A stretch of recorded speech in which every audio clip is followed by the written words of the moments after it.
এই পৃথিবীতে আমরা যারা ইমানদার, আমাদের দাম কতটা? এই পৃথিবীতে আমরা যে ইমানদার টুপিদাড়িওয়ালা লোক, আমাদের দাম কতটা? কেউ কখনো নিজের দাম ভাবি নাই, ভাবি না। যদি ভাবতাম তাহলে মুসলমানের গায়ে হাত দিতে গেলে কিয়ামত পর্যন্ত কোনো রকমের দুশমনকে ভাবতে হতো। হাতে যদি বুঝতে পারতো তার ক্ষমতা কতটা, তাহলে পৃথিবীর কোনো মানুষ তার নাকে দড়ি দিয়ে ঘোরাতে পারত? যদি বলে গরু যদি জানতো তার ক্ষমতা কতটা, তাহলে তার বুকের দুধ চুষে তোর ছেলে খাবে আর তার বাচ্চা না খেয়ে উপোস যাবে, এটা হতো না। গোয়ালার বুকে এমন লাত মারতো না যে কিয়ামত পর্যন্ত বিবির কাছে আর শুতে পারতো না। পাঁজরের হাড় পিঠ দিয়ে বেরিয়ে যেত এক লাতে। কিন্তু গরু তার ক্ষমতা বোঝে না। আমাকে ক্ষমা করবেন, আমি আপনি তার থেকে কমা না, কারণ আমরাও আমাদের ইমানের দাম বুঝি। যদি বলেন না, আল্লাহ ভাইরা কেন জন্য শুধু মানুষরা এই জন্য বড় মোটা কোথায় শুনিয়ে দিচ্ছি। এই পৃথিবী আল্লাহ যে সাজিয়েছেন, কারো কাছে 1 কোটি, কারো কাছে 5 কোটি, কারো কাছে 100 কোটি, কারো কাছে 500 কোটি টাকা আছে। এক একজন এক একটা গরমে চলছে। মেরে পাশ কুছ হ্যাঁ। গোটা পৃথিবীর মানুষের কাছে কত আছে? সর্বনাশ, বলা যাবে না। বলা যাবে? যাবে না। এই সারা পৃথিবীর মানুষের কাছে যত আছে, তারপরে পৃথিবী যা আছে, এই সবটুকু বেচে দিলে একজন ইমানওয়ালার ইমানের দাম হবে না। যদি আপনি দেখাতে পারেন, আল্লাহকে সাক্ষী রেখে বলছি, আমি দেখাতে পারি না যে জিনিস, ও জিনিস বলি না। প্রথমে আমি ভেবে আসি যে এটা সত্যি বাস্তব কিনা। মেরে মহত্ব বুজুর্গ আল্লাহওয়ালা ভাইরা, মানুষ কোনো শখের আর আদরের জিনিস যখন লাখ টাকা দিয়ে কেনে, আর যখন সেই কাজটা তার দ্বারাই হয় না, তখন তাকে ডাস্টবিনে ফেলে দেয়। সেকেন্ড দেরি করে না, কারণ ওটাকে আবর্জনা ভাবে। মেরে মহত্ব বুজুর্গ, এই কায়নাতের মধ্যে যেদিন একজন আল্লাহ বলনেওয়ালা থাকবে না, লা ইয়াবকা ফিল আরদি আল্লাহ আল্লাহ, একজন আল্লাহ বলনেওয়ালা জমিনে যেদিন থাকবে না, লাফাসাদাতা, তো রাব্বে জুল জালাল বলে সেকেন্ডে ধুনে দেবো, গুঁড়ো করে দেবো, এই পৃথিবী বলে কিছু রাখবো না। তাহলে একজন আল্লাহওয়ালার আল্লাহ বলার দাম কতটা? এ কায়নাতে যা কিছু আছে তার থেকে বেশি। তাই তিনি আল্লাহ বলনেওয়ালা যতদিন থাকবে, এই আসমান ভাঙবে না, এ চাঁদ সূর্য বুড়ো হবে না, এ তারকারাজি নষ্ট হবে না, এ আবহাওয়া পাল্টাবে না, এ নদীর স্রোত বদলাবে না। এই দুনিয়া এইভাবেই চলবে যতক্ষণ একজন আল্লাহ বলনেওয়ালা থাকবে। মন থাকবেন চাল্লা? কি হলো? লোকটা বসে আছে, তার কানে মন্ত্র দিয়ে তুলে দিলে, ও তো শুনবে না, ওকে শুনতেও দেবে না। কি আশ্চর্য কেরামতি!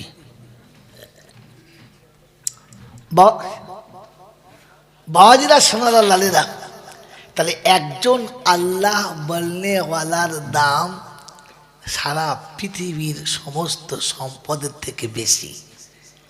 এটা যদি আমি বুঝতে পারতাম, তাহলে আমাকে কেউ টাচ করলে ভাবতে হতো, হ্যাঁ না না, এই কথা যে আমি বললাম, এই বাস্তব যে আমি ঘুরিয়ে দেখালাম, এটা শোনার পরে আমার বিশ্বাস হয়েছে কি? আমার বিশ্বাস হয়েছে যে আমার দাম এতটা। হলো না কেন? কেন হলো না যে আপনার এই বিশ্বাসটা, এই কথাটা শোনার পরে?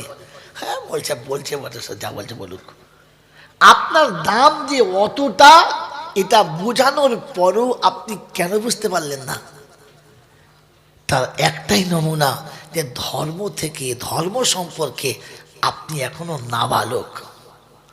আর নাবালককে বাসরাতের গল্প বোঝানো যায় না যে বাসরাতে এইরকম স্বাদ পাওয়া যায়, এইরকম দর্শন হয়, ভেতরে এইরকম ঝড় ওঠে, মনে এইরকম একটা বিরাজমান করে, এটা নাবালককে বোঝানো যদি বলে। আপনার আমার অবস্থা ঠিক ওই নাবালক শিশুর মতো, কারণ আখিরাতের কোনো ধারণা আমার কাছে নেই। আল্লাহওয়ালা ভাইরা, জ্ঞানীজনরা, সতী মানুষেরা, সেজন্য আমাকে আপনাকে ভাবতে হবে যে আমার কাছে ঈমান আছে না। না, আমার কাছে ঈমান শব্দটা আছে না, শুধু ঠোল নিয়ে বসে আছি। বন্ধু, ঈমান আনার জন্য 7টা জিনিসের উপর ঈমান আনছে। কি জি করা? 7টা।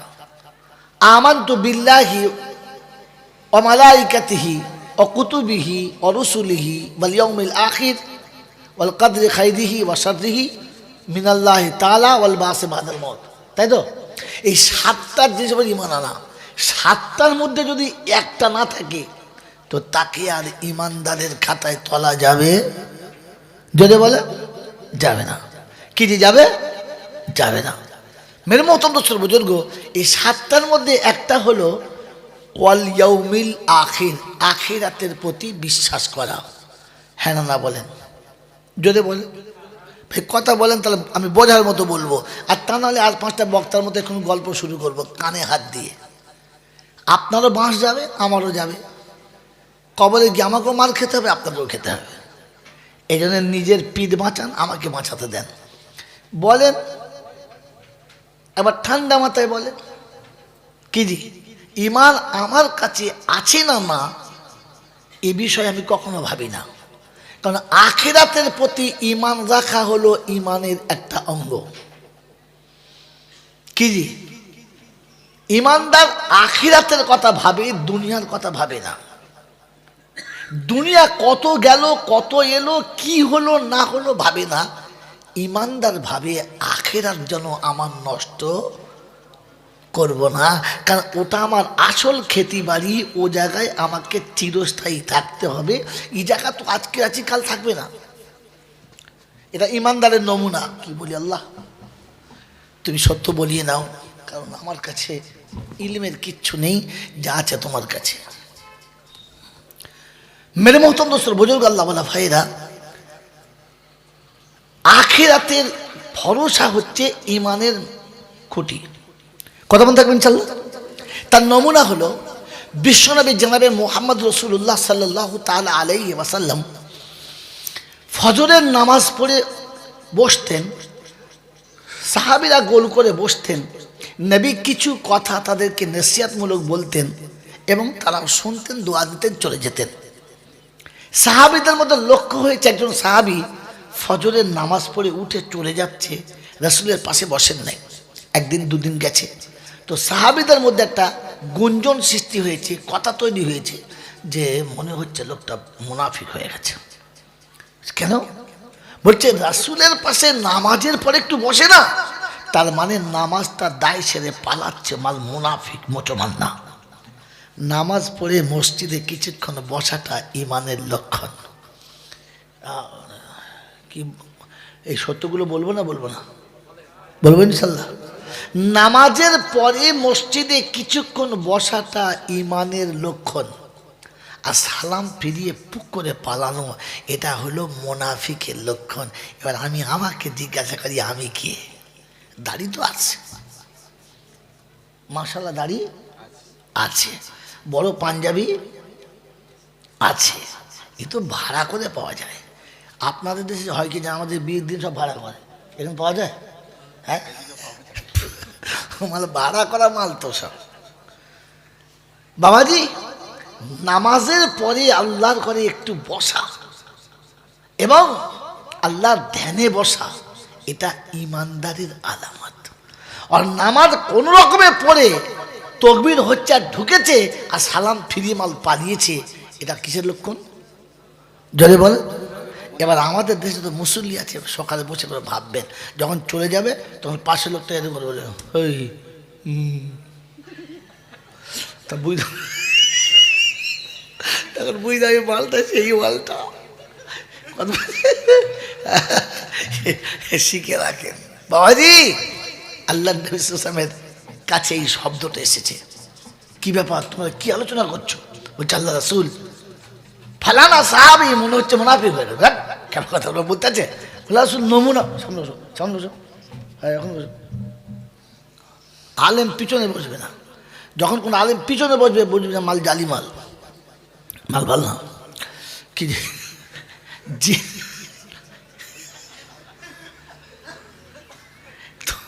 তোমাদের দেশে সবজি বিক্রি হয় তো, দেখবে যে বেগুনটা কানা, যেটা বেঁকা, যেটা ঢাকা থেকে ফোড়ে মাল তুবড়ে গেছে, দোকানদার ওগুলো ঠিক পিছন থেকে সরিয়ে রাখে, আর সলিড মালগুলোকে সামনে দেয়। মানে ওগুলো দেখে কপাক করে খদ্দের পড়বে আর তলা দিয়ে মালটা ঘুরিয়ে দেয়, যা চলে। তাহলে পিছনে যাওয়া মানে কি? জালি মাল। আলেমরা পিছনে কি বসবে? হাফের পিছনে কি বসবে? ও সামনে থাকবে, ইমাম সাহেব লোক। হ্যাঁ, মোতালিকে সামনে দিয়ে পিছনে নামাজ পড়াচ্ছে, হবে? নামাজ হবে? হবে না? মোতাল্লি তো, মোতালি ইমামের থেকে আগে দাঁড়িয়েছে। এই সালা টাকা দিয়ে রেখেছে, ও যদি কিয়ামত পর্যন্ত নামাজ পড়বো, সালার নামাজ হবে? হবে না। সেই জন্য আলেমদের পিছনে রাখবেন না, আগিয়ে দেবেন। মহতরম দোস্তর বুজুর্গ, আল্লাহ ভাইরা, কথা শোনাচ্ছিলাম যে সাহাবি উঠে চলে যাচ্ছে, আল্লাহ রাসূলের কাছে কথাটা গেল যে রাসূল এই ভাব। বলে আচ্ছা ঠিক আছে। পরের দিন ফজরের নামাজ পড়ে রাসূল বসেছেন, সাহাবি চলে যাচ্ছে। আল্লাহ রাসূল ডাকলেন, বাবা শোনো।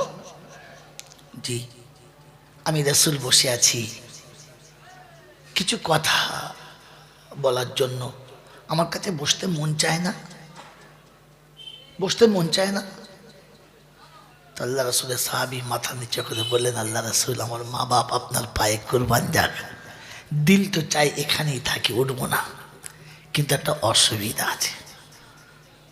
সমস্ত সাহাবীরা চিন্তা করছে অসুবিধা, বুদ্ধিমান, একটা অসুবিধা আছে। আল্লাহ রাসূল বললেন, আমাকে বলা যায় না অসুবিধাটা? আমাকে বলা যায় না? তো বললেন, ইয়া রাসূলুল্লাহ বলা যায়, কিন্তু কথাটা গোপন, একটু নিরিবিলি হলে ভালো হয়। এ দেখুন ইমানদারের লক্ষণ। কিছু মাথা মোটা দেবেন, হক কথা বাবা আমি টুক করে বলি, আমার লজ্জা নাই। তখন বুঝতে পারি সারা বিহায়ার জন্মের ছেলে, বাপদাদার লজ্জা নাই, তাই তার রক্তেও লজ্জা নাই। সত্য কথা বলার জন্য স্থানকাল পাত্র নির্বাচন করতে হয় এবং সেটা ভদ্রতার সঙ্গে বলতে হয়। মনে থাকবে ইনশাল্লাহ। বিবি করা বিবি বলে ওই গোপালপুর না গোপালপুর কি এক গোপালপুরের বাজারে চুমো খাওয়া চলে, লোকে কি বলবে? সেটাকে মারবে, বলবে না আমার বউ, বউ হলিবা ঘরত লিজা। বিয়ে করা বিবিকে চুমো খেতে গেলে একটু পর্দা চাই, আড়ালে চাই, সবার সামনে উচিত নাই, হ্যাঁ না? না তো সত্য কথা সমাজে বলার আগে ভাবতে হয় এই জায়গাতে কথাটা বলার যোগ্য জায়গা কিনা, ওটাও দেখতে হয়। আমি সত্য কথা বলতে লজ্জা পাই না, তখন বুঝতে পারছি বিয়াধারীর বিয়ারা বাচ্চা, বুঝলেন?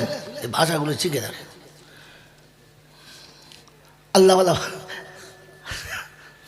আল্লাহ নবী সাহাবী বললেন, কথাটা বলা যায় কিন্তু একটু নিরিবিলি হলে ভালো হয়। আল্লাহ রাসূল বললেন, ঠিক আছে চলো। সাইডে গেলেন, বললেন কি?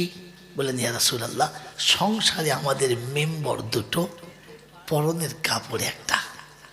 ফজর যখন আজান হয় তখন আমি বিবিকে আড়ালে রেখে কাপড়টা পরে আপনার দরবারে আসি, নামাজটা পড়িলি সালাম ফিরে তাড়াতাড়ি ফিরে জন্য যাই, যে এই কাপড়টা খুলে আমার বিবিকে দেব, আমি আড়ালে যাব, তাহলে তিনিও নামাজটা পড়ে নেবেন, নামাজটা কাজা হবে না।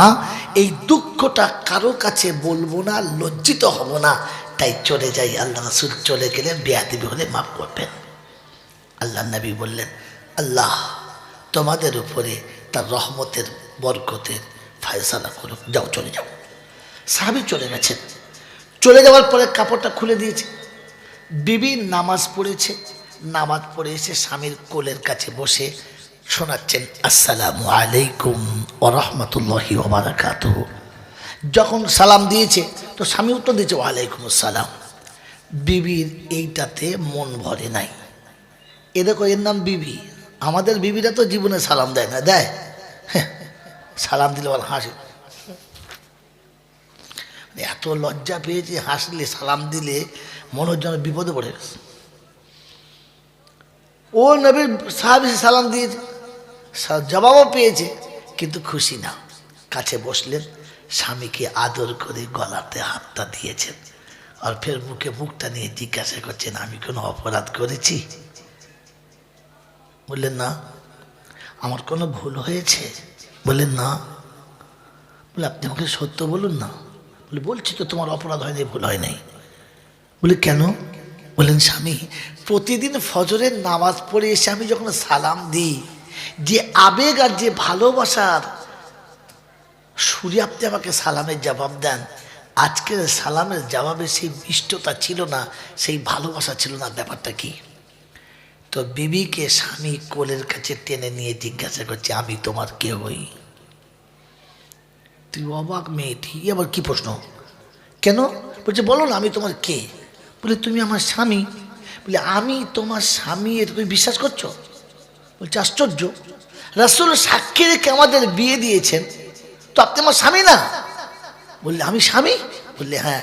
বলে এখনো পর্যন্ত পরনের একটা কাপড় দিতে পারি নাই আমি, এরপরও আমি তোমার স্বামী? এরপরও আমি তোমার স্বামী? এ দেখুন। আচ্ছা বলেন এই গল্পটা আমি কেন বলছি? যা আল্লাহ, আমি কাকে বুঝাচ্ছি? ও তো নিজে নিতে রাজি না। আমি শুনিয়েছিলাম ইমানদার আখিরাতের কথা ভাবে, দুনিয়া ভাবে না। মনে আছে? তো এই ভদ্রমহিলা তখন শোনাচ্ছে স্বামী এই কাপড়ের জন্য, এই কাপড়ের জন্য আপনি আমার স্বামী? না না, আমি আল্লাহকে রাজি করব আমি, তাই তুমি স্বামী। আল্লাহকে পাওয়ার জন্য তুমি স্বামী, তোমার পদতলায় আমার জান্নাত, তাই তুমি আমার স্বামী। আমি সারা জীবন তোমার দাসত্ব করব, আর রবের কাছে আমার পাওনাটা আমি বুঝে নেব, এই জন্য তোমাকে স্বামী বলে মেনেছি। ও স্বামী, যে কাপড়টা তুমি আমাকে দিয়েছো, তুমি বলছো একটু বাদে মরে যাব, এই কাপড়টাও পাড়ার লোকেরা খুলে নেবে, আমাকে দেবে না? আমি তো জান্নাতের পোশাক পরবো, এই আশা নিয়ে অপেক্ষা করে বসে আছি, এই আশা নিয়ে অপেক্ষা করে বসে আছি, কারণ দুনিয়ার পোশাকে আমার কোনো আশা ছিল না, আমি জান্নাতের আশায় বসে আছি। বিবি স্বামীকে জড়িয়ে ধরে ডুকরে কেঁদে বলেছে বাহ বিবি বাহ, আর বিবি স্বামীকে জড়িয়ে ধরে বলেছে সাব্বাস স্বামী। মেরে মত দোস্তর বুজুর্গ, আখিরাতের কথা ইমানদার ভাবে, দুনিয়ার কথা ভাবে। জোরে বলেন ভাই, জোরে বলেন। দুনিয়ার কথা ভাবে। এবারে আমার আপনার নমুনা, জলসা হচ্ছে সমীক্ষা জায়গা, ভাবার জায়গা। বলেন আমার আপনার নমুনা। আজকের আমি আপনি আমার আপনার নিজের সন্তানের কথা এটা ভাবি, যেন আমি কিছু করে দিয়ে যাই, ভবিষ্যতে যেন করে খেতে পারি, ওর জন্য ভবিষ্যতে কোনো অসুবিধা হয় না। হ্যাঁ না না? তাই তাকে কলেজে, মিশনে, দামি দামি কি ইউনিভার্সিটিতে পড়িয়েছি, ও ভবিষ্যতে কিছু করে খেতে পাবে। মাদ্রাসায় ছেলেকে পড়াবো না, কারণ ওখানে দিলে ওর ভবিষ্যতে আর কিচ্ছু হবে, এর আখিরাতে বিশ্বাস আছে। এ তো নিজেই ইমান হারিয়ে কবরে যাচ্ছে, আর ছেলেটাকেও ইমান হারার রাস্তাতে বসিয়ে দিয়ে যাচ্ছে। এরপরে মিলাদ দিয়ে দরুদ দিচ্ছে সল্লু আর সল্লু, ফেরেশতা বলছে ছিলে দেবো একদম। কারণ সল্লুওয়ালা ইমানদারকে পড়তে বলেছি, তোর মতো গুনেগারের না। তুই তো আখিরাত বিশ্বাসই করিস না। তোর যদি আখিরাতে বিশ্বাস ছিল, তা তোর জন্ম দেওয়া ছেলেগুলো কোরআন ছেড়ে কি করে খ্রিস্টানের বাচ্চার মধ্যে দাঁড়িয়ে মুতে প্যারে মুছে দিল? তোর যদি আখিরাতে বিশ্বাস ছিল, তো জিন্দেগিতে তোর ছেলে মাথায় টুপি দিয়েছে যতবার, তার থেকে 100 বার বেশি গলাতে চার্চের ফাঁসি টেনে প্রমাণ করালো যে আমি খ্রিস্টানের বাচ্চা, মুসলমান না। তার গলাতে টাই পরতে গর্ববোধ করে, কিন্তু মাথায় টুপি চাপিয়ে দিলে লজ্জা বোধ করে। হ্যাঁ না বলে? জোরে বলে। আপনি কোন দরজার ইমানদার? আপনি কোন ক্যাটাগরির ইমানদার? কোন ইমানের উপরে ভরসা করে বলছেন যে আল্লাহ এত কাঁদছি? আল্লাহ বলছেন ইমান আছে নাকি খুঁজে দেখ, আগে ভেবে দেখ তোর ইমান আছে কিনা। ইমানদার আখিরাতের কথা ভাবে। মেয়েটা বিয়ে দেওয়ার সময় একবারও ভাবলি না যার হাতে তুলে দিচ্ছি ওর কাছে গেলে মেয়েটার ইমান থাকবে কি থাকবে না? যার হাতে আমি মেয়েটাকে তুলে দিচ্ছি ওই ছেলেটা আখিরাত বোঝে কি বোঝে না? যার বাড়িতে আমি আমার ছেলের বিয়ে দিচ্ছি ওই বাড়িওয়ালারা আখিরাত বোঝে কি বোঝে না? তুই কার বাড়ির কোন ঝাড়ের বাঁশ এনে কোথায় লাগালি যে ওই এক বাঁশেতে গোটা বাড়িতে বাঁশ দিয়ে দিলে? আমার আল্লাহওয়ালা ভাইয়েরা জ্ঞান, তোমার কি মনে হয়েছে এটা এমএলএর মেয়ে, একে বউ করলে বিরাট কিছু হবে, যে ফুল বাঁশ যাবে এটা ভাবি নাই? বিরাট ডাক্তারের মেয়ে, বিরাট মাস্টারের মেয়ে, বিরাট প্রফেসরের মেয়ে। বলে ঠিক আছে, প্রফেসরের মেয়ে এলো, পুরো হাওড়া হাট খোলা ছিল, পাড়ার লোকেরা দেখে মজা নিল। তো ছেলে কি পেল? ছবড়া পেল। কি বুঝল? আবার কি বলবো বল?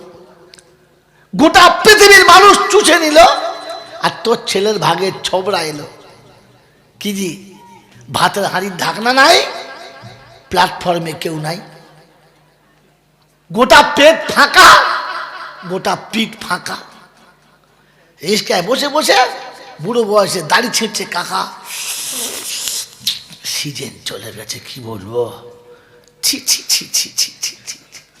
তুমি জেনে বুঝে ওই রকম একটা জাহান্নামীকে ঘরের বউ করে নিয়ে এলে আর এরকম মৌলবীদের দোয়া করলে রব্বানা ফেরেশতা বলছে আসতে বল, আসতে বল,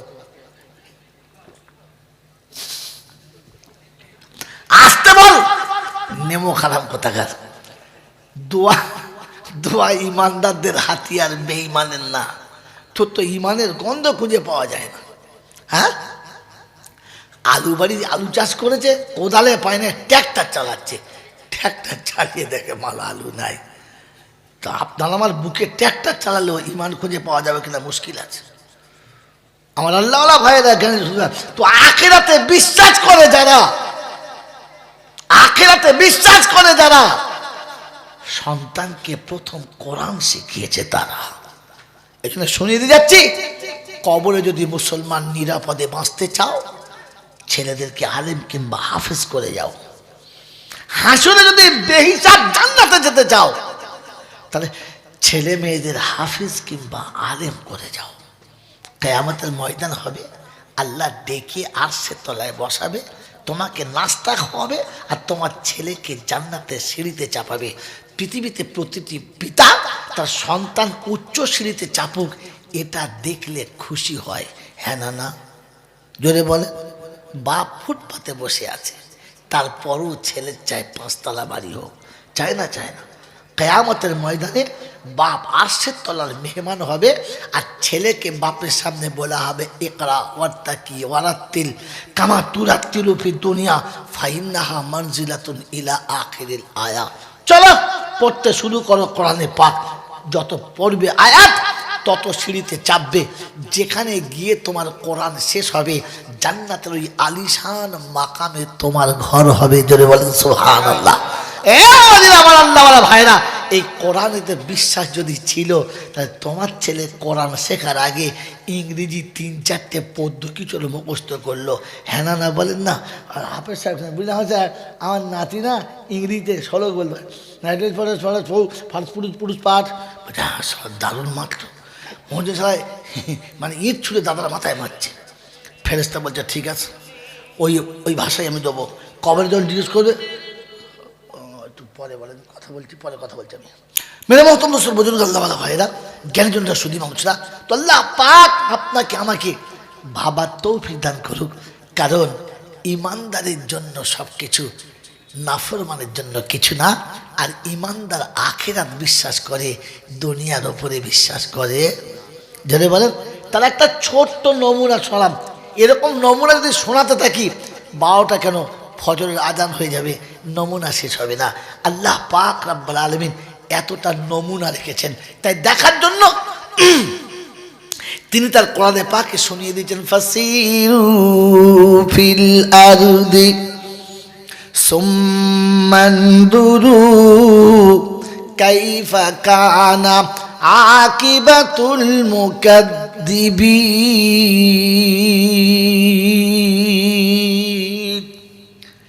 বিশ্ব ব্রহ্মাণ্ড দিয়েছি, তোমার ভ্রমণ করার অনুমতি দিয়েছি। পৃথিবী যখন ভ্রমণ করবে, আমি আল্লাহ আমার কানুনগুলো তুমি একটা একটা করে মিলিয়ে নেবে, সব তোমার চোখের সামনে দেখতে পাবে। আমি আল্লাহ পরীক্ষা নেওয়ার আগে পোস্টকে ওপেন করে দিই, আমার বান্দা যেন ফেল করে না। এরপরে যদি ফেল করে, ওর ঢেবন হবে কোনো মামু বাঁচাতে। পরীক্ষার যদি প্রশ্নপত্র আউট হয়ে যায়, এরপর যদি ছেলে ফেল করে, ওর নাম কি? গোবরডাঙ্গা। কি নাম বল? যেটা বলে ওর নাম হলো গোবরডাঙ্গা। আর বাপ বলবে পাড়ার লোকে সবাই ঠেঙা, সবাই মিলে ঠেঙা। প্রশ্ন আউট হয়ে গেছে, তারপরেও ফেল, হ্যাঁ না বলে। তো আল্লাহ বলে আখিরাতে যত প্রশ্ন আমি করব সব দুনিয়াতে ওপেন করে দিয়েছি। তার একটা নমুনা বলে দিচ্ছি।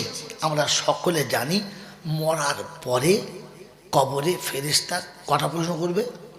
জোরে বলে। 3টে। আল্লাহ মাফ করুক। কটা? জোরে বলেন কটা? 3টে। আসল কটা? একটা। আসল কটা? এটা জানেন না, কারণ আজ পর্যন্ত কোনো মৌলবী বলে তো আমি জানবো কোথেকে। 3টে ওপেন, আসল একটা। এবার আপনারা দেখাচ্ছি, দেখে নেন। মেরে মতুন দোস্ত বুজুর্গ, এই ফেরেশতা তো আসে অনেক পরে। মরার পরে মানুষের কাছে দুটো ফেরেশতা আসে। তারা এসে কি জিজ্ঞেস করে? জানে না, জানে না। মানুষ যখন মারা যায়, আত্মীয়রা যখন গোসল দিয়ে শুইয়ে দেয়, তখন দুটো ফেরেশতা আসে। একজন ফেরেশতা সে মাথার কাছে বসে কানের কাছে জিজ্ঞাসা করে, আইনাল ইশতেগাল। তুই যে বলতিস আমার খুব বড় কারখানা, বহু লোক আমার কাছে আছে, বিরাট চিন্তা, পাড়ার লোক আমার ছাড়া কোনো কাজ করে না, আমি ছাড়া কিছু হবে না, এই যে তোর ব্যস্ততা, তোকে ডাকলে বলতে বলছে তুমি বোঝেন, আপনি বোঝেন, আপনি আমাকে কি বিরোধ করছেন? নামাজ করছেন, সমাজে কত কাজ, আমি পুরো ব্যস্ত আছে, মরণের সময় নাই, আপনি আমার পিছনে অন্য কাউকে জানতে দিই বলে না। তোর কানের কাছে ফেরেশতা জিজ্ঞাসা করে আইনাল ইশতেগাল, সে তোর ব্যস্ততা কোথায়? আর পাশে আরেকজন জিজ্ঞাসা করে জালাতিল মাল বাকিয়াতিল আমওয়াল, তোমার ফুটুনি সব শেষ, কি আছে দেখাও। কথা বলছেন না? ও তখন মুখ চুন, কেন এখন টাকা কার? এখন যদি শুয়ে শুয়ে বলো বউকে 1 লাখ টাকা আমার নামে দিত, দেবে? কথা। মাইয়ে যদি চিঠে শুয়ে শুয়ে বেটাদেরকে বলে বাবা তোরা সব নিয়ে আমাকে 5 লাখ টাকা দেবে? যদিও পাশে ছেলে বসছিল, বাপ গোবল উঠে ছুট মেরে পালাবে না? সর্বনাশ, মুদ্রার কথা বলছে, আবার টাকা চাইছে। তাই মুরচাপ ডাক, তোমার বিচার হবে। তাহলে বোঝা গেছে কানের কাছে ফেরেশতা বলছে জালাতিল মাল, মাল শেষ, ও বাকিয়াতিল আমল, এখন যেটুকু করেছো সেইটুকু কি আছে দেখাও। কি করব? টাকা কামাতে গিয়ে ফজর পড়ি নাই, জোহর পড়ি নাই, আসর পড়ি নাই, মগরিব পড়ি নাই, আমাদের কিচ্ছু হয় না, খুব ব্যস্ত ছিলাম। তো কোরআন শুনিয়েছে ওয়াকিমুস সালাতি তারাফাইন নাহারি ওয়া যুলাফাম মিনাল লাইল ইন্নাল হাসানাতি ইউযহিবনাস সাইয়্যাত যালিকা যিকরা লিয-যাকিরিন। পুকুরিয়ার বাবাজিরা, আমার আল্লাহওয়ালা বন্ধুরা, আল্লাহ পাক শুনিয়ে দিয়েছে আকিমিস সালাতি তারাফাইন নাহার, দিনের শুরুতে এবং শেষেতে আমি আল্লাহ আমার কাছে মাথাটা নামিয়ে দাও, ওয়াজুলাফাম মিনাল লাইল, রাত যখন গভীর হবে আমার দরবারে মাথা নামিয়ে দাও। পৃথিবীর সব দরবার যখন বন্ধ হবে, আমি দরবার খুলে তখন বসে থাকবো। সবাই দরবার বন্ধ করে খদ্দের তাড়াবে, আমি দরজা খুলে দিয়ে তোদেরকে ডেকে নেব। আমি আল্লাহ তোদের ডেকে ডেকে বলবো, অসুস্থ কে আছে এসো সুস্থ করে দেব, অভাব কার আছে এসো আমি অভাব দূর করে দেব, বিপদে কে পড়েছো আমার কাছে এসো আমি বিপদ থেকে বাঁচাবো, এসো কি আমার কাছে কি চাইছো আমি তার সব অভাব পূরণ করব। আমি আল্লাহ পাক রব্বুল আলামিন ফেরেশতাদের বলি, যা যা ডেকে নিয়ে আয়। দুনিয়ার অফিস আদালতে অপরাধীকে খুঁজেছে তার শাস্তি দেওয়ার জন্য, আমি অপরাধী বান্দাকে রাতের অন্ধকারে ডেকেছি ক্ষমা করার জন্য। তুই আমার কাছে আসবি, মাথা নামাবি, আমি আল্লাহ জীবনের গুনাহ মাফ করে দেব। কোরআন বলছে, ওয়াল্লাযীনা ইযা ফাআলু ফাহিশাতান আও যালামু আনফুসাহুম যাকারুল্লাহ ফাস্তাগফিরু লিযুনুবিহিম ওয়া মা ইয়াগফিরুয যুনুবা ইল্লাল্লাহ ওয়া লাম ইউসিররু আলা মা ফাআলু ওয়া হুম ইয়ালামুন উলাইকা জাযাউহুম মাগফিরাতুম মির রাব্বিহিম ওয়া জান্নাতুন তাজরি মিন তাহতিহাল আনহার ওয়া নি'মা আজরুল আমিলিন। চতুর্থ পারা সূরা আল ইমরানের 132 নম্বর আয়াতে আল্লাহ পাক শুনেছে ডান দিকের পৃষ্ঠার 3 আওযালামু আনফুসাহুম যাকারুল্লাহ, ভুল হয়েছে, অন্যায় হয়েছে, অপরাধ করেছে, জীবনের সব অপরাধের দরজাতে পা রেখেছে, হঠাৎ মনে পড়ে গেছে রব্বানা যাদের জন্য পাপ করেছি তারাই আমাকে চেনে চেনে। এখন দোয়া করছে, যা করেছি ভুল করেছি, আমি যা ভেবেছি আর যা করেছি সবই হলো ভুল। ওই ভুলের মাঝে থেকে থেকে হারালাম দুকুল। আমার বিবি বলো বাচ্চা বলো, আমি যাদের কথা ভেবে এখন দেখি তারা সবাই শুধু নিজের নিজের ভাবে।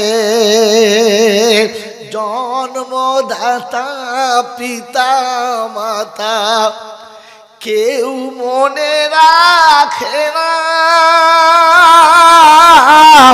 সবাই খায় যে সুখের খাবার, শুধু পিতা মাতা পায় না।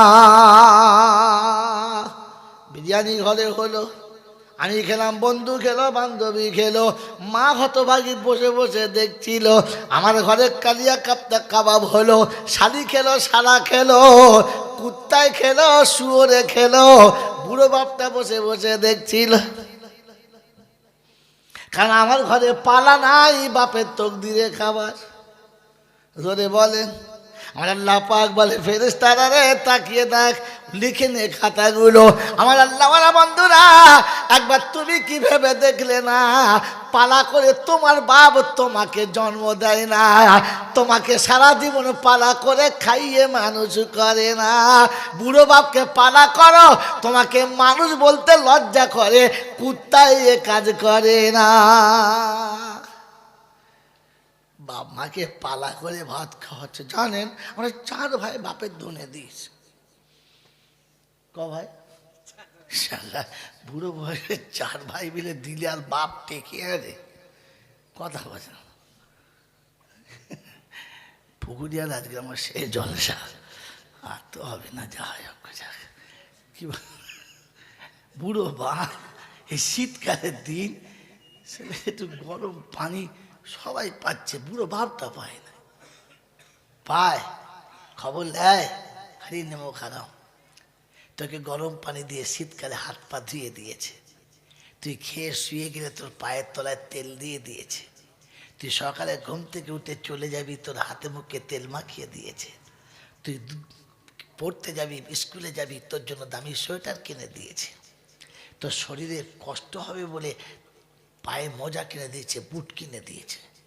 কখনো তোর কষ্ট হোক বাপ চাইল না। তুই যখনই বাড়ি ফিরেছিস প্রথম জিজ্ঞাসা করছে, হ্যাঁ বাপ খেয়েছিস? তোকে না খাইয়ে যে বাপ কোনোদিন খেলো না, তোকে কোলের কাছে বসিয়ে তোর মুখে খাবার তুলে দিয়ে তোকে খাওয়ালো, তুই খেয়ে বেঁচে গেলে বাপ বাকিটা খেয়ে দিল। কি জি খায় না? খায় না? জোরে বলেন। খেয়ে নিল। আজকের অফিস থেকে আদালত থেকে ফিরিয়েছে, জিজ্ঞাসা করেছিস, এই সবাই তো খেলি, আমার বাপ খেয়েছে? কোনদিন বাপের মাথার কাছে বসে কপালে হাত থেকে জিজ্ঞাসা করেছো, মা আব্বা তোমরা খেয়েছো? চলো একটু আমার সঙ্গে খাবে, চলো। বাপ তো সারা জীবন হাত ধরে কোলে বসে খাইয়েছে, জীবনে একদিনও বাপকে কাছের কাছে বসে খাইয়েছ? বাপকে কাছে বসে খাইয়েছ? এরপরে আবার মানুষ বলে, ছি, এরপরে আবার নিজেকে মানুষ বলে। আরে কুত্তা কোনোদিন বাপ ডেকে খাওয়াই নাই, তুই খাইয়েছিস? গরু ছাগল কোনোদিন বাপকে ডেকে খাওয়াই নাই, আমি খাইয়েছি? সারা জীবন ধরে কোনোদিন, সারা জীবন ধরে কোনোদিন শিয়াল কুকুরে মা বাপকে কাছে ডেকে খাওয়াই নাই, আমি খাইয়েছি? আমি মানুষ বলি কি করে নিজেকে? আমি তো সারা জীবন ওদের সঙ্গে মিলে রয়েছি। আমার আল্লাহ ভাইরা, জ্ঞানীজনরা, সুধী মানুষরা, খাওয়াস তো না, তবু মা বিছানায় শুয়ে তাকিয়ে তাকে ঘুমায় না। ওর বাবা বলছে, ঘুমা না, তুই কি হয়েছে কি? বলছে, না আমি ঘুমোচ্ছি, তুমি শো, তুমি শো। স্বামীকে শুইয়ে দিয়ে ঘুম পাড়িয়ে মা বসে আছে, কারণ মা সন্ধ্যা থেকে দেখছে এখনো পর্যন্ত আমার ছেলেটা বাড়ি আসে নাই। বেবি নাক ডাকিয়ে ঘুমাচ্ছে, বেটি চিৎপটাং দিয়ে ঘুমাচ্ছে, আর হতভাগী মা ছেঁড়া ক্যাঁটার ভেতরে আস্তে করে মুখ তুলছে আর নামাচ্ছে, তুলছে আর নামাচ্ছে। হাওয়াতে যেমনি করে দরজা লড়েছে, মাথা তুলে কচিয়েছে, দেখ না কচি আসে নাই। কুকুরের দরজা ঠেলে ঢুকছে, বলছে কচি এসছিস? কচি? কচি কোথায়? কুত্তা ঢুকছে। যে তোর জন্য রাতে একদিনও ঘুমালো না, কোনোদিন জিজ্ঞাসা করেছিস যে মা এই বিছানায় তুই যে শুচ্ছিস একটু সদ্দিনই ঝেড়ে দেখি বিছানায় শোয়ার মতো আছে কি না? আমার বন্ধুরা, আমার আল্লাহওয়ালা ভাইরা, জ্ঞানীজনরা, সুধী মানুষরা, আল্লাহ আপনাকে আমাকে ভাবার তৌফিক দান করুক, বলুন আমিন। ভাবি ভাবি বসে ভাবি যে আমাকে মুসলমান করার হওয়ার মতো কোনো মানুষ হওয়ার মতো কোনো অপশান আছে কিনা। আমার আল্লাহওয়ালা ভাইরা, জ্ঞানীজনরা, সুধী মানুষরা, আমার সোনামণি মায়েরা বোনেরা, এই আল্লাহ পাক আপনাকে আমাকে সতর্ক করে দিয়েছে, শুনিয়ে দিয়েছে। শুনে রাখ, আমি আল্লাহ তোকে শোনাচ্ছি, জীবনে যত ভুল করেছিস যখনই মনে পড়বে আমার কাছে তওবা করবি। রব্বানা ওয়ালাম ইসিরু আলা মা ফাআলু ওয়া হুম ইয়ালামুন। আমি যত ওপেন করেছি সব জানিস, কিন্তু যতগুলো গোপন করেছি সেগুলো কেউ জানে না, ওগুলো তো জানিস। ওগুলো আমি জানি আর তুই জানিস, আর কে জানে? এত গোপনে পাপ করছি কেউ জানে না, কিন্তু কে জানে? আল্লাহ। আর কে জানে? আমি তো জানি, আমি তো জানি। আমার আল্লাহ ভাইরা, আল্লাহর কাছে আল্লাহ তুই মাফ করে দে না, আল্লাহ তুই মাফ করে দে। রব্বুল জালাল বলে, তুই যখন অপরাধ বুঝতে পেরে আমার কাছে ক্ষমা চাইবি, আমি আল্লাহ তোর জীবনের সমস্ত গুনাহগুলোকে মাগফিরাত করে দেবো, মাফ করে দেবো। তাই শোনাচ্ছে, উলাইকা জাযাউহুম মাগফিরাতুম মির রাব্বিহিম। তো প্রভুর তরফ থেকে প্রথম তোর বদলা হলো রাতের অন্ধকারে পৃথিবীর দরবার যখন বন্ধ হলো, অফিস আদালত যখন বন্ধ হলো, বান্দা নিরিবিলি আমার দরবারে এসে গেল, আমি আল্লাহ তখনও দরবার খুলে রেখেছি। পৃথিবীর কানুন অপরাধীকে খুঁজে বেড়াচ্ছিল তার শাস্তি হবে, আমার ফেরেশতা খুঁজে বেড়াচ্ছিল তোর ক্ষমা হয়ে যাবে। আয় আয় বান্দা, ধরা দে, স্যালেন্ডার কর, আমি আল্লাহ তোকে মাফ করে দেবো। উলাইকা জাযাউহুম মাগফিরাতুম মির রাব্বিহিম, তো রবের তরফ থেকে প্রথম ঘোষণা আমি তো কি ক্ষমা করে দিলাম। রব্বে জুল জালাল শোনাচ্ছে, শোন, এতে আমার জানটা ভরে নাই, তাই বলে দিয়েছি ওয়া জান্নাতুম তাজরি মিন তাহতিহাল আনহার ওয়া নি'মা আজরুল আমিলিন। আমি আল্লাহ পাক শোনাচ্ছি, গুনাহ ক্ষমা যখন হয়ে গেছে, জানটা আমার ঠান্ডা হয়ে গেছে, এবারে বুকে টেনে নিয়ে বলেছি আমি তোকে জান্নাতি লিখে দিলাম। আল্লাহ পাক আপনাকে আমাকে শোনাচ্ছে, আয় অজুলা ফাম্মিনাল লাইল, রাতের অন্ধকারে আয়, কেউ থাকবে না, তুই আর আমি থাকবো। তুই বলবি আমি শুনবো, তুই চাইবি আমি দেবো। কিন্তু দুর্ভাগ্য, সারা রাত আমাদের দেশের ছেলেরা তাহাজ্জুদ পড়ে, এখানে না ছেলে পড়ে কেউ যায় না, আমাদের দেশের ছেলে 10-12 বছরের ছেলে থেকে শুরু করে একদম 35-40 বছর সব ভাই তাহাজ্জুদ পড়ে, সব ভাই চিত হয়ে পড়ে তাহাজ্জুদ।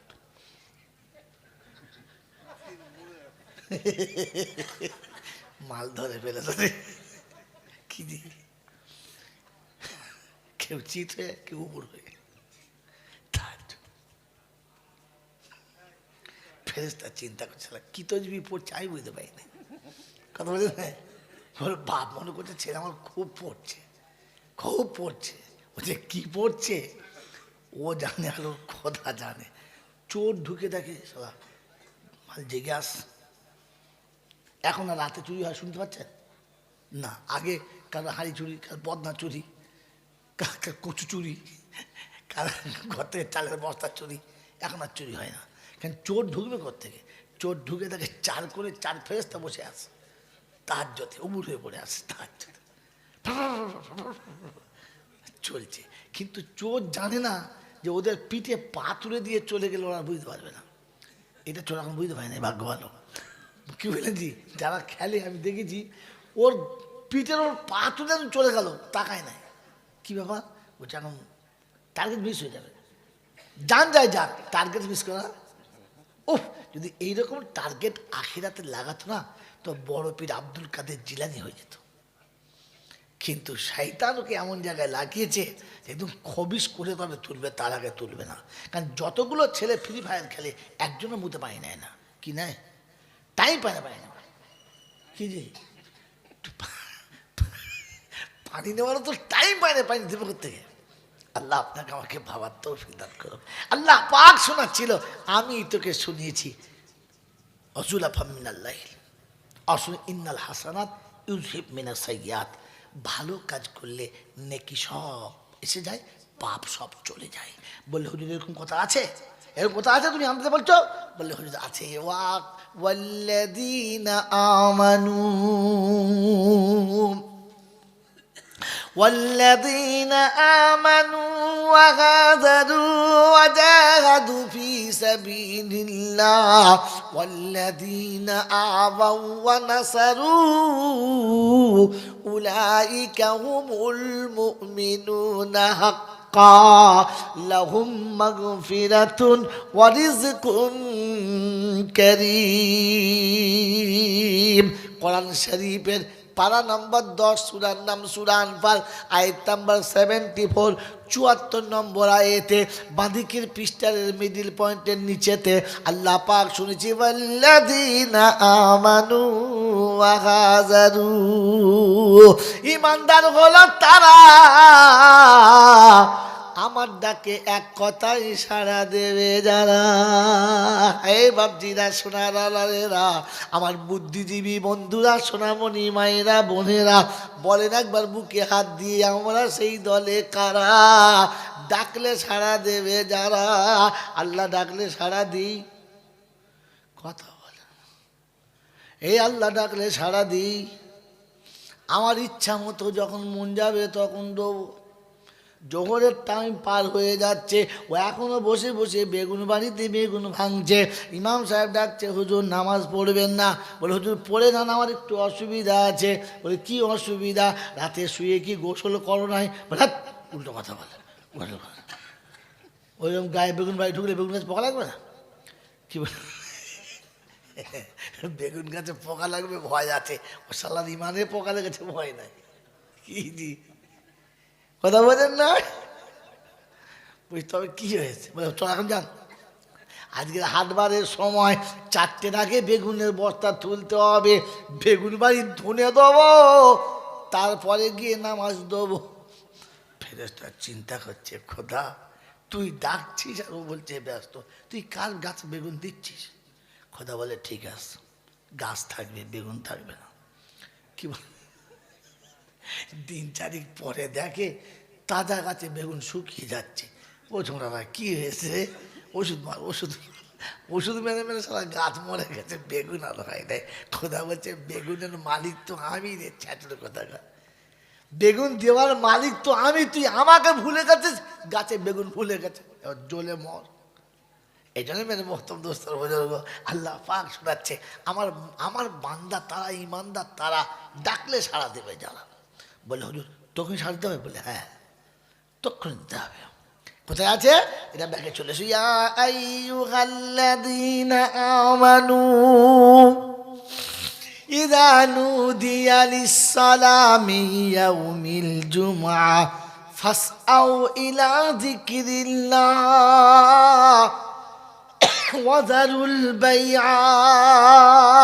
আযান যখন মসজিদে হয়ে গেছে, 28 পারা সূরা জুমার 8 নম্বর আয়াতে আছে, আল্লাহ বলে যখন আযান হয়ে গেছে, চাকরি ওখানে ছেড়ে দাও, চাষ ওখানেই ছেড়ে দাও, ব্যবসা ওখানে ছেড়ে দাও, ধ্যান ওখানে ছাড়ো, দরবার ওখানেই ছাড়ো, অফিস ওখানেই ছাড়ো, আদালত ওখানেই ছাড়ো, মিল ফ্যাক্টরি ওখানেই ছাড়ো, ক্ষেত খামার ওখানেই ছাড়ো। আর একবার মনে করো রব্বানা, চোখে যদি জ্যোতি না থাকতো কোনো সারা চাকরি দিত। এই চোখে চাকরি পেয়ে আল্লাহ ডাকলো, আর তুই চোখ বন্ধ করলি কি করে?